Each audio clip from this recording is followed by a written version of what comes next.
Apa hubungan antara hipertensi dan penyakit jantung atau stroke? Silakan dokter. Ya, nah, jadi tekanan darah tinggi ya sebenarnya tidak hanya penyakit jantung dan stroke, bisa penyakit ginjal, ya, lalu penyakit-penyakit lainnya lah. Karena pada dasarnya kalau berhubungan dengan jantung, tekanan darah tinggi dia penyebabnya ke arteri jantung atau arteri koroner. Jadi dia membuat penyempitan. Jadi tekanan darahnya tinggi sehingga jantung membengkak dan juga bermasalah di pompanya. Nah, yang berikutnya stroke ya. Jadi tekanan darah tinggi yang tidak terkontrol ya menyebabkan pembuluh darah di otak utamanya pecah atau karena pecah itu terjadinya stroke atau gangguan dari persarapan. Jadi tekanan darah tinggi itu sebenarnya sebagai sumber utama penyebab dari kerusakan ya, selain juga diabetes di negeri ini. Jadi di khalayak ramai. Jadi tekanan darah tinggi, diabetes ya, itu semuanya sebagai penyumbang terberat atau penyumbang utama dari keluhan tadi, jantung dan stroke ya utamanya.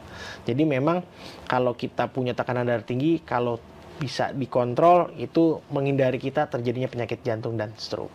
Gitu Mbak Mel. Baik, jadi tetap harus dikontrol ya, dikontrol. Jangan sampai nanti terjadi komplikasi-komplikasi yang lebih berbahaya lagi. Betul ya, Mbak Mel. Betul. Baik, lanjut lagi nih dokter. Bagaimana cara mengelola agar hipertensi ini bisa teratasi sejak dini dan tidak kambuh-kambuh lagi dokter? Silakan. Siap. Jadi seperti yang tadi, kalau kita sudah punya tekanan darahnya normal, kita kelola, kita jaga dengan cara apa? Screening rutin ya, dengan medical check up.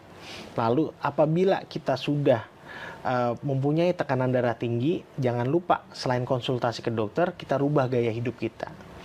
Hindari makanan yang mengandung tinggi lemak ya, perbanyak makanan yang cukup serat seperti sayuran, biji-bijian, lalu kurangi tingkat stres ya, terus perbanyak aktivitas olahraga, minimal olahraga yang baik 30 menit per hari ya, per minggu kurang lebih 150 kali.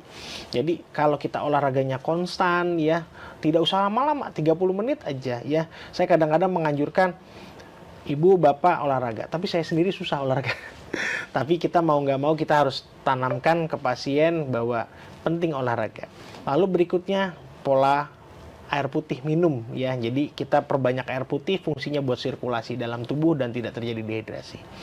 Lalu kita setelah kita screening mempunyai hipertensi, jangan lupa berobat harus rutin ya, agar tekanan darahnya bisa normal kembali dan terkontrol, utamanya terkontrol gitu, untuk menghindari tadi seperti yang pertanyaan sebelumnya, jadi sakit jantung, stroke, atau bahkan gangguan ginjal dan lain-lain gitu Mbak Mel. Download Tribun X sekarang, menghadirkan lokal menjadi Indonesia.